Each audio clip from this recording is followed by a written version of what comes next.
these power series, and the goal for today is by the time the period ends, we can kind of understand where a special type of power series called a Maclaurin series is coming from. Again, really all this week, each day the notes kind of just like blend into each other, so there's not like a clear starting and stopping point. Because we really are just kind of like cumulatively building throughout this week to be able to start handling these things called Maclaurin and Taylor polynomials and series. Yesterday we first kind of started talking about power series. This was the example we left off on. To give you kind of a quick review, we know that a power series is going to be any series that can be written in the form having some starting value to infinity of a sub n times x minus c to the n. What does a power series represent? It represents this infinitely long polynomial, where a sub n is basically your coefficients, c is what we call the center. What we started out with yesterday is identifying two parts of a power series. I really will say three. We had to identify the center, we would identify the radius of convergence, and then we talked about the interval of convergence. How do we find both of those? The center we can usually get from the format, like if we see x minus a number, that number is probably going to be the center. To get to the radius and the interval of convergence, we do have kind of like a friendly form that's useful, and that's the absolute value of x minus the center is less than the radius. What test do we usually do to get it into that special format? The ratio test. So we often use the ratio test. Sometimes we can use the geometric series test, but honestly it's probably going to be the ratio test, so we can kind of be safe and say most likely we use the ratio test. And then when it comes to the interval of convergence, sometimes we do need to check the endpoints.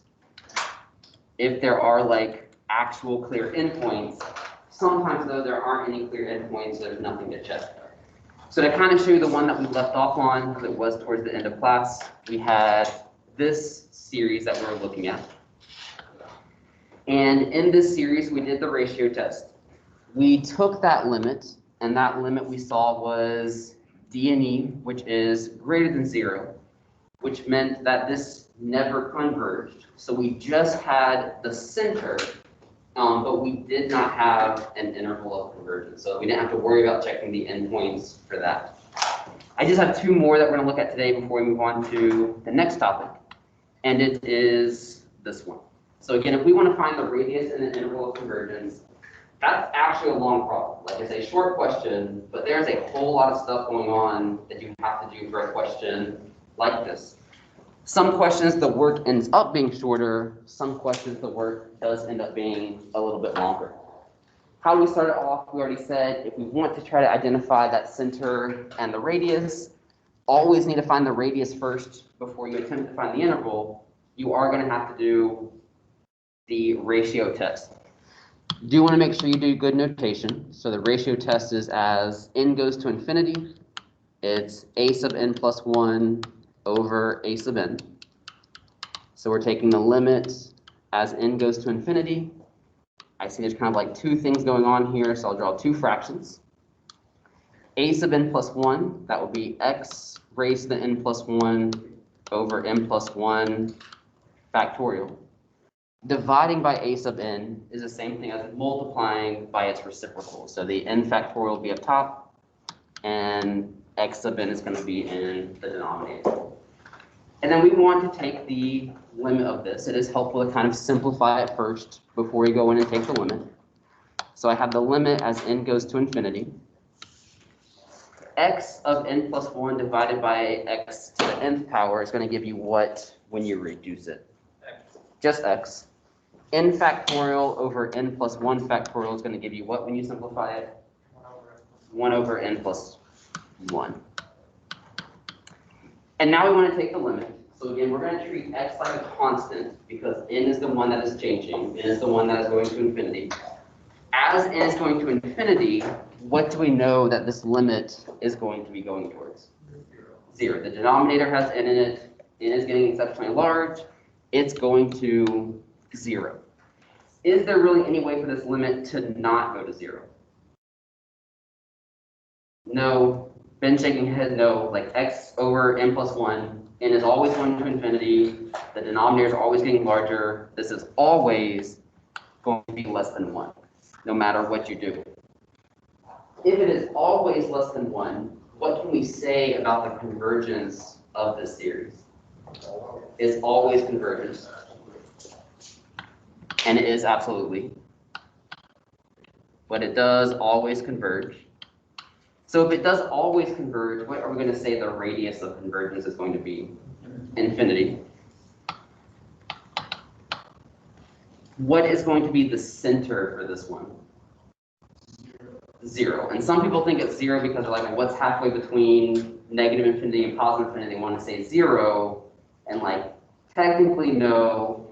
It's 0 because when I look at this x minus c here, it's x minus 0.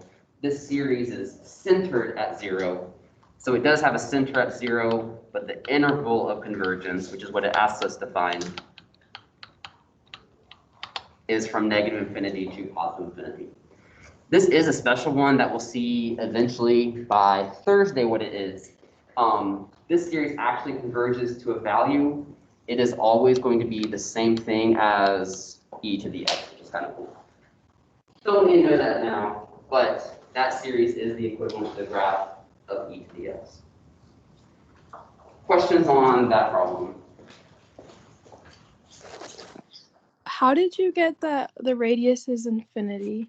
Because it's always converging, so there's no limit of when it stops converging, so we don't have to worry about having like saying it's converging between like some starting point and some ending point. And I knew it was always converging because of this statement. The limit was less than 1 no matter what, so we knew that there was no limit. It's always going to be convergent for no matter what value you plug in for x. You can kind of convince yourself that as well. Like you can plug anything you want in for x. Like if I made x negative 20, it's still going to be negative 20 times 0, still going to give you a limit of 0, so it's still going to be converging.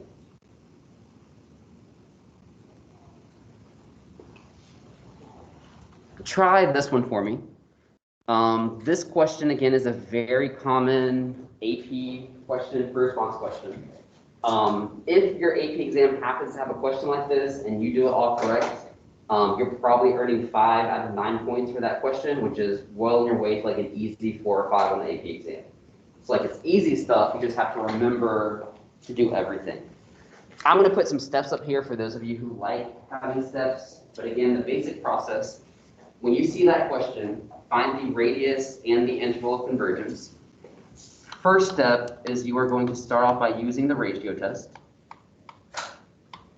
Sometimes the geometric series test, but again, most often it's going to be the ratio test.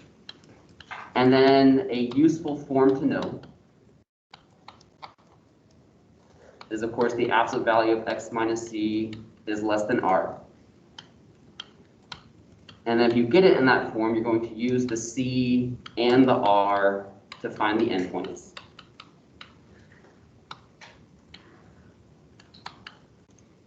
And then plug in those endpoints.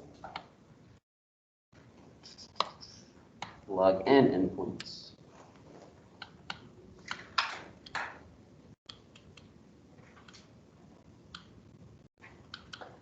Determine if new series converge or diverge.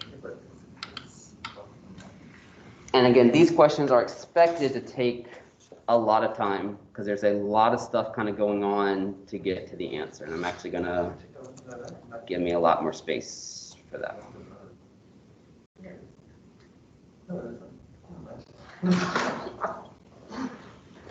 And I am going to kind of split it up into 2 parts explaining it. So I mainly want to give you time right now just to like get to the part where you can identify the center and the radius. Pause there if you want. Because again, there is a lot going on in this one problem. But again, it's an important problem, but also it's just like important to follow the steps. It's not overly difficult. It's just a matter of like getting it all down on paper.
And again, your first step is always going to be the ratio test. A sub n plus 1 divided by A sub n. I always think about it, you can jump to setting it up where you have the ratio, so we have A sub n plus 1 times the reciprocal of A sub n. Do remember you always have to show that initial setup for credit. And then you want to think about simplifying each of those fractions and then taking the limit, realizing that you're taking the limit as n goes to infinity and treating x like a constant.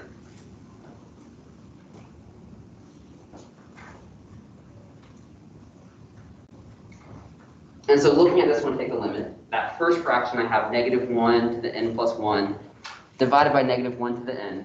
What is that going to simplify and give you? -1, but we are taking the absolute value, so what can I write down instead? 1. So like it is -1, but we're taking the absolute value, so go ahead and just make it a positive 1. Looking at my second fraction, that's going to become x raised to the 3n plus 3. And we're dividing it by x to the 3n. When you cancel that out, what's going to be left over? X cubed. So you can subtract the exponents, but we have x cubed. The 3n basically cancels out. We're taking the limit, this is an n. We have n over n plus 1. What is the limit of that going to go towards? 1. What matters most? It's going to be a 1.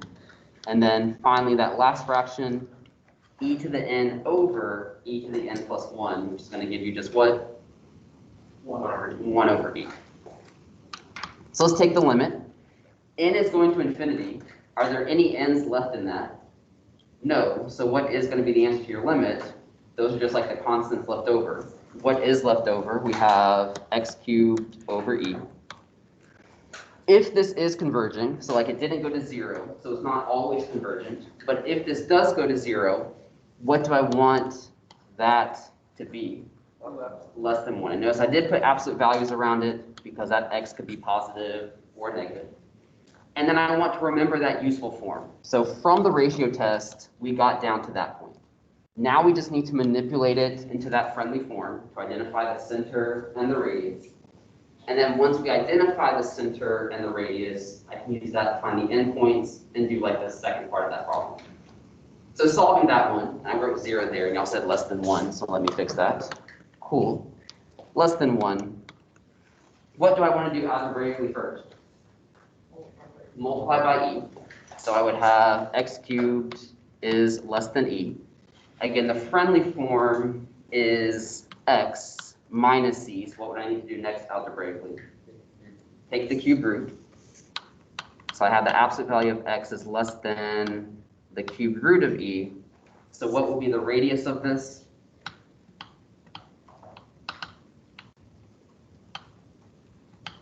Or maybe we don't know. What will be the center of this? 0. So again, if we need to write it, it sounds like we do. That's x minus 0 is less than the cube root of e. So this is centered at x is equal to 0. And the radius of convergence is what? The cube root of e. That's part 1 of that problem, and it was a lot, but that was part 1. So let's pause there. Are there any questions in the first part of that problem? All right, so part 2. So what have we answered so far? We know what the radius is. We have identified that. The radius is the cube root of e. For the interval now, we do have several options that can happen. So I kind of think about a number line in my head. The center is 0, and we saw that the radius is the cube root of e. So it's going to be convergent by going up by the radius and then going backwards by the radius. But that in itself doesn't tell you the interval. That's just going to be like the potential interval, because remember the different options we have. Maybe both of those endpoints are not included. Maybe both of those endpoints are included. Maybe the left one is, but the right one isn't. Or maybe the left one isn't, but the right one is. This is where students often mess up. They stop there and they just say the intervals from negative root 3 of e to positive root 3 of e, but they need to know if those endpoints are included. How do we determine if those endpoints are included? We just want to plug it into that function that we have. So I'm actually going to copy this and scroll it down. So there's the series that we are still talking about. We need to go ahead and test those endpoints. At this point, it really is going to be reliant on two things. Often your algebra skills, often a lot of exponent skills, and then also everything that we have on the quiz. So like recognizing as a series and figuring out which series is going to converge or diverge or look like. So let's try that lower endpoint. That lower endpoint is the negative cube root of e. I'm going to go ahead and plug that into my series. So this is the series. I have -1 to the nth. The denominator is n times e to the n. And then we have x to the 3n. What am I plugging in for x? This negative cube root of e, which looks really, really gross, but now we just have to spend some time simplifying it. How I see this to simplify it, the first thing I would kind of do is to pull out that negative from everything we see. So where we plug that in, that's the same thing as saying -1 to the 3n times the cube root of e to the 3n.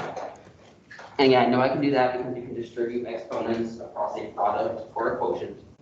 And then we just want to kind of think about how we would simplify these different parts. Those terms right there, not really terms, those factors, those have the same base. What can you do when you have the same base? Add the exponents. This is going to become -1 to the 4n. Well, 4 times n is always an even number, or you can just think about -1 to the 4th. What's -1 to the 4th power? 1. What's 1 to the n? 1 times 1 times 1 times 1 times 1 times 1 forever is what? 1. So this is just 1. Simplifying this other part, the cube root of e is the same thing as thinking as e to the 1/3 to the 3n. What is that going to simplify to? E to the n. The exponent just simplifies to n. So what has this series simplified to? We have 1 over, I'm going to write it all out. That becomes just e to the n. What happens to those e to the n's? They cancel. This is a known series. What known series is that? That's a harmonic. So how would we say? This is harmonic. What do we know about a harmonic series? It diverges. We did all of that. Why? What has that told us? Is that lower endpoint included in the interval of convergence? No. So it's not going to be the option where that lower limit is included. Can't be this option where the lower limit is included. We have two options now. Either it's open on both sides, or we could include the upper endpoint. And we just get to do that same whole process again, but for that upper limit. So again, the upper endpoint is just the cube root of e. Plugging in that for a series, I have -1 to the n. That's the cube root of e to the 3n over n times e to the n. No negative, so actually a little bit easier to simplify. That factor, the cube root of e to the 3n, is just going to give you what? E to the n. What happens to the e to the n's? They cancel. What is left over? A -1 to the n over n, which is what type of series? Alternating harmonic. What do we know about all alternating harmonic series? They converge. If you don't remember that, have fun using the alternating series test to prove that it would converge. But it is an alternating series, so it does converge. What does that tell us? Is that upper endpoint going to be included or not included? It is included. So we now can answer the question finally. What is the interval of convergence? The interval of convergence did not include the lower limit. It did include the upper limit. What do we know? Basically, any x value you plug in from the lower one up until the upper one, including the upper one, would create a power series that converges. Anything outside of those bounds is going to be a divergent power series, which is not so exciting to think. Like, we can't do as much with it because it's divergent. So, Will you ever prove the convergence or divergence of an endpoint using something other than a named series? Yes, it could be any series. So clearly I chose like easy ones because it's notes and it's long enough, but like those could have been like two that you had to use maybe like a limit comparison test for. I will say this though, when you are justifying the endpoints, I don't want to say always, but often you don't have to like justify it formally, you just have to identify it. So like, you wouldn't have to write out all the formal statements, you would just need to figure out whether it converges or diverges, if that makes sense. Yes, Alex? This might not matter, but isn't the alternating harmonic -1? So an alternating harmonic is any series that is harmonic and alternating. So like, yes, it could be -1 to the n plus 1, but -1 to the n is also alternating harmonic. Typically, it's just going to be a different starting point. N is equal to 0 or n is equal to 1. People at home, any questions on any of that I just did? So I do want you to look at that, because it's a lot. When we had to identify the radius and interval convergence, again, two parts. First, use the ratio test to find the center and the radius. Then use that center and the radius to find the endpoints. And then I used those endpoints to find two new series, and I can use those to determine the full interval of convergence. So we're going to go ahead and continue with notes. I know that's not what you want, but we do have shortened periods the remainder of this week, so there are some things that I just have to kind of get done. The second part of the notes that I wanted to do today is us just kind of like exploring and just kind of looking at these special kind of power series. So we are going to be getting into something called the Taylor and the Maclaurin series. And I've been kind of referring to them vaguely a whole lot this unit. And that's basically what we're going to be doing from now until Monday, like building our like understanding of them so that we're able to do the actual calculus with them. I could just give you the formula for them, but I do think with something like this, it's nice to see where it comes from and why it works the way it does. And so that's mainly what I wanted to start doing today. I don't know how much we'll finish. I'll kind of just keep an eye on the time. But we just want to kind of just start exploring these things called Taylor polynomials and then kind of going out from there. So why do we have them to begin with? Like before we even know what they are, why do we have them? Is you want to kind of put yourself in a mindset where you don't have a calculator. So you can't easily and readily evaluate certain types of functions. What do I mean by that? If I told you to find f of 2 for these types of functions, ask yourself how easy or how difficult that would be. For example, if f of x is a cosine of x, are you able to find the cosine of 2 without a calculator?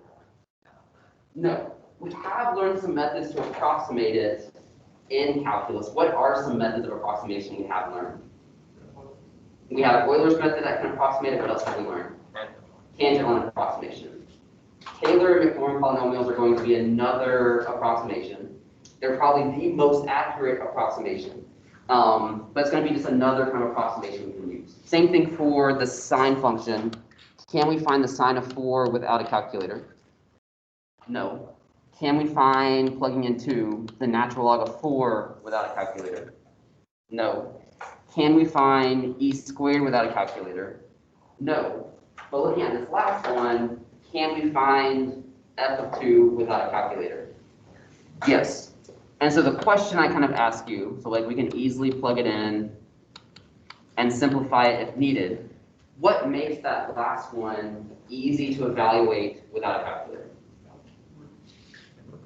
It's a polynomial. So it says that the word I'm looking for, it is a polynomial. Those other functions are not polynomials. The first two are trig functions. Natural log and e to the x are called our transcendental functions, but basically those are not polynomials. They're not as friendly to work with. Polynomials in math are nice because they always work out nicely. They have easy derivatives, just the power rule straight down. They have easy integrals, always the power rule. And they're also really easy to evaluate. So the idea behind these Taylor polynomials and Maclaurin polynomials that we'll get to is it lets us convert any function that exists into a polynomial, which allows us to do a lot more math, a lot more complicated math, a lot more efficiently because polynomials are easier to work with than functions that aren't polynomials. So where do these come from? Again, what I'm doing next is not something we would have to like memorize per se, but it is something that I think is useful to kind of see where it comes from. So we reviewed power series already. So I do want to talk about this power series. So I have f of x is equal to the series. I'm going to make one adjustment. I'm going to make it start at 0 instead of 1, just because I want to. But this is going to be the series from 0 to infinity of a sub n times x sub n. That is our basic power series formula. What is a sub n representing? That is its own kind of series representing the coefficients. And then x is kind of like x raised to a power. Like if I start plugging in values, I am starting at 0, x to the 0th power is 1, so we have like our initial coefficient. Then we have our first coefficient when x is to the first power, our second coefficient when x is squared, our third coefficient when x is cubed, our fourth coefficient when x is raised to the fourth, and I'm going to stop there because that's basically going to continue forever. Some terminology that I'm going to use when we're talking about this, I'm going to use the phrase degree a lot instead of exponent. So when I say degree 2, I'm talking about the x squared term, or maybe we'll say what's the coefficient of the degree 2 term. The coefficient would be a sub 2. Again, that would be like its own kind of sequence. And what Maclaurin did, named after a mathematician, is he looked at power series and said, those are polynomials. Polynomials are easy to deal with. What's something we can do with polynomials? This is a calculus class, so let's just start taking the derivative of those polynomials. So that's what I have kind of underneath that. I have f prime, f double prime, the third derivative, and then the fourth derivative. I could keep going. Again, these are infinite polynomials. We'll just look at the first few to see a pattern. Looking at that series, what is going to be the first derivative? Well, a sub 0 is a coefficient, so what is its derivative going to be? 0. So then we have a sub 1 times x. What's its derivative going to be? Just a sub 1. That next term, what is going to be its derivative? 2a sub 2x. So again, that 2 came down in front. A sub 2 is a coefficient. What is the next term's derivative? 3a sub 3x squared. And then we're continuing this because it's a pattern. And we're like, great, cool pattern. We know how derivatives work. Let's keep taking the derivative. So for that second derivative, that a sub 1 is a coefficient, just a number. It's going to go to 0. So then taking my derivative again, I'm going to just have 2a sub 2. Taking the derivative, that's going to become 6a sub 3x. Taking the derivative of this, that's going to become 12a sub 4x squared. And this is an infinite polynomial, so that's continuing forever. Third derivative, first term goes away, that's just 6a sub 3 times 2 a sub 4x to the first, continuing forever. And then we have the fourth derivative, which I have 24a sub 4. That's not the only term though, because that is going to continue forever. And we could do that all day long. But this is a series, so there should be kind of a pattern built into the series.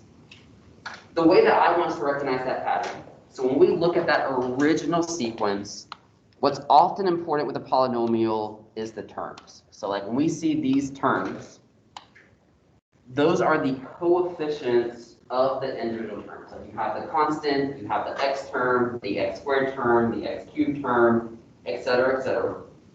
And so the next thing I want us to do, for each of these derivatives and the original function, I want you to go ahead and just see what it would be equal to if you plugged 0 in for x.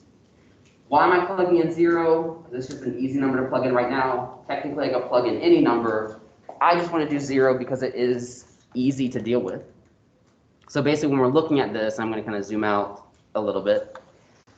I want us to find, switching colors, I want us to find what f of 0 is equal to. I want us to find what f prime of 0 would be, f double prime of 0, the third derivative at 0, and the fourth derivative at 0. Just to see if we notice some patterns, and I hope we do notice some patterns. So we know what f of x is. 0 is easy because anything with an x in it is going to cancel out. What's going to be the only thing left over after plugging in 0 for x? A sub 0, that very first term. First derivative, what's going to be the only thing left over when you plug in 0 for x? A sub 1. I promise it's going to kind of group back together at the end. Second derivative, plugging in 0 for x, what's left over? 2a sub 2. Third derivative of 0 is going to give you what? 6a sub 3. Plugging in 0 for the fourth derivative, what's going to be left over? 24a sub 4. Patterns. We're in a math class. Let's notice some patterns. What is one pattern you notice with what was left over after plugging in 0?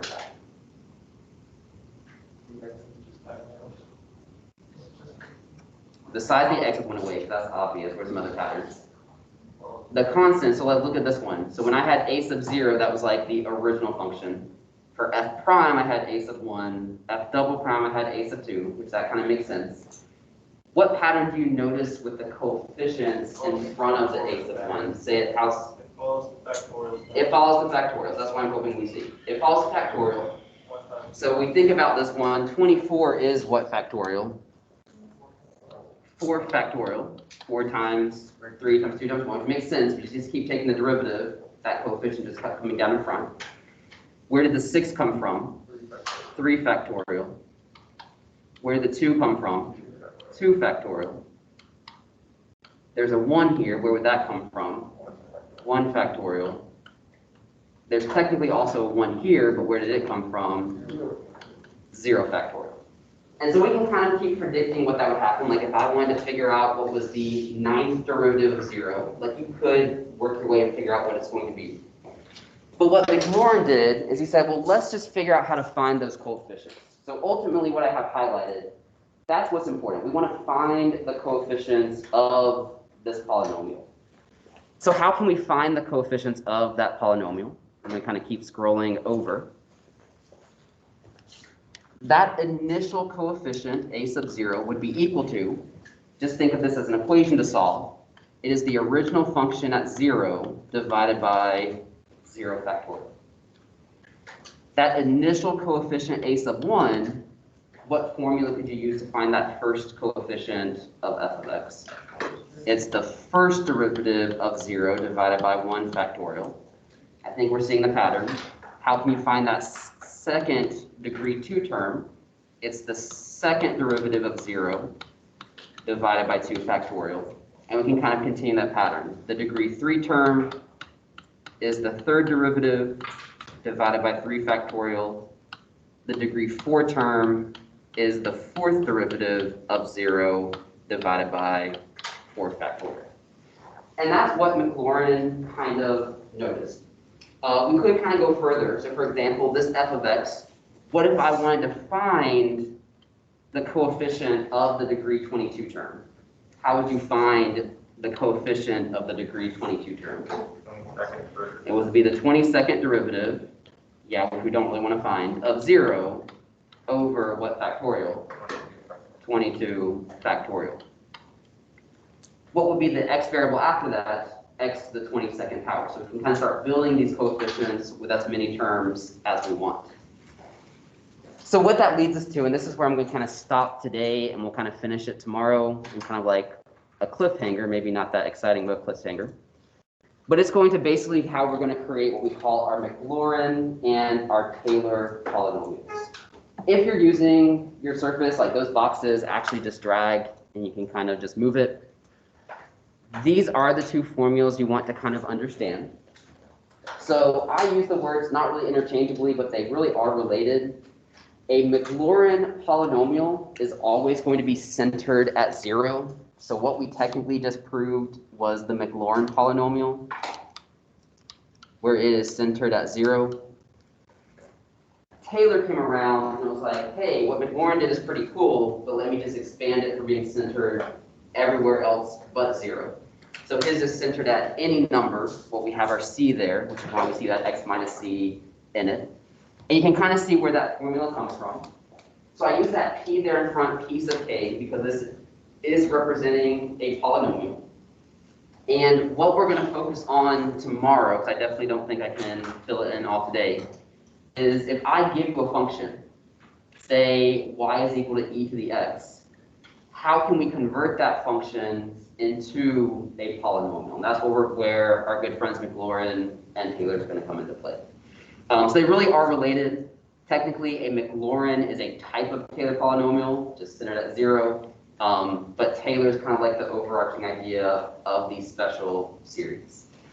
So I am going to kind of stop there for today.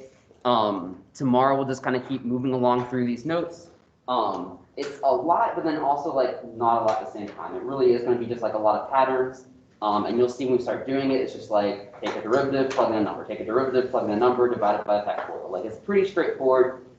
What we're working towards ultimately is what we're not going to see until like Friday and Monday, and like what we can do with these series. But it's going to take a while for us to kind of understand how we generate them, and I want us to be comfortable with us generating them before we start doing things with them. So that is where I'm going to go ahead and stop today's notes at. The homework I want you working on is going to be just, again, continue working on that homework 7. I don't think we have enough information to really begin homework 8. You might if you're feeling smart, but I think you might want to hold off on homework 8 for us to finish some more of those notes. But that's, again, how the rest of the week is going to look. Tomorrow we're going to focus on generating Taylor polynomials and Maclaurin polynomials. Thursday, we're going to talk about some of the special Taylor and Maclaurin polynomials. And then finally, on Friday, we'll get to start actually doing things with them. So that's where I'm going to go ahead and stop today's notes at. Again, continue working on homework 7 for now.